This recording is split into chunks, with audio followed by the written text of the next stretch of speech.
মহামারীর রূপ ধারণ করেছে বেকারত্ব, উল্টো পথে চলছে দারিদ্র্য কমানোর প্রক্রিয়া। এমন পরিস্থিতিতে প্রবৃদ্ধির নতুন চালক তৈরি এবং অর্থনীতির গতি বাড়ানোর আহ্বান জানিয়েছেন অর্থনীতিবিদ ও ব্যবসায়ী নেতারা। ডোনাল্ড ট্রাম্পের বাণিজ্য যুদ্ধের সুফল পেতে ব্যবসায়ী নেতৃত্ব শক্তিশালী করা এবং রপ্তানি বৈচিত্র্য সহ হয়রানিমুক্ত পরিবেশ নিশ্চিতের তাগিদ দিয়েছেন তারা। আরও জানাচ্ছেন তৌহিদুর রহমানের রিপোর্টে থাকছে বিস্তারিত। মার্কিন প্রেসিডেন্ট ডোনাল্ড ট্রাম্পের বাণিজ্য যুদ্ধ বিশ্ব অর্থনীতিকে ঠেলে দিয়েছে নজিরবিহীন অনিশ্চয়তার দিকে। সম্ভাবনা দেখা দিয়েছে নতুন বিশ্ব ব্যবস্থা গড়ে ওঠার। বাণিজ্য যুদ্ধের প্রেক্ষাপটে বাংলাদেশের করণীয় ও এফবিসিসিআই এর ভূমিকা শীর্ষক আলোচনা সভার আয়োজন করে বাংলাদেশ বিজনেস ফোরাম।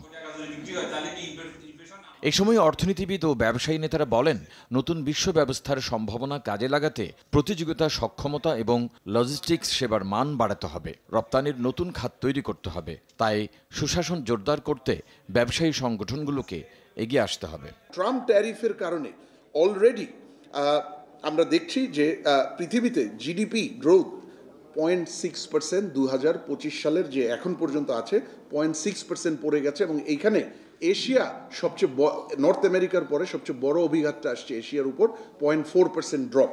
যে পরিমাণ ব্যবসায়ীদেরকে হয়রানি করা হচ্ছে, এইটা থেকে আমার মনে হয় মুক্ত করার জন্য সকলকে সক্রিয়ভাবে এগিয়ে আসতে হবে। এলডিসি গ্র্যাজুয়েশনের পর চ্যালেঞ্জ ও উত্তরণের পথ বের করার পরামর্শ দেন এনবিআর সাবেক চেয়ারম্যান। আমরা আমাদের সমস্ত সাজেশনগুলোকে একসাথে করে কিন্তু আমরা সকল স্টেক হোল্ডারকে দিয়েছি। এটাও কিন্তু চাচ্ছে না কর্তৃপক্ষ। অর্থনীতির গতি বাড়াতে না পারলে জুলাই অভ্যুত্থানের আকাঙ্ক্ষা পূরণ হবে না বলে মনে করেন ডক্টর হোসেন জিল্লুর রহমান।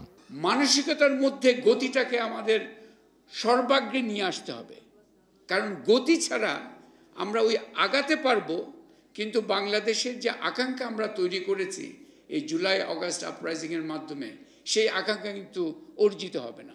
বাংলাদেশ ব্যবসায়ী ফোরামের নেতা আব্দুল হক সহ বিভিন্ন ব্যবসায়ী সমিতির প্রতিনিধিরা রাজনীতিমুক্ত এফবিসিসিআই গঠনের তাগিদ দেন। ক্ষুদ্র মাঝারি সবাই জেনুইন যারা ব্যবসা করেন। তৌহিদুর রহমান, RTV, ঢাকা।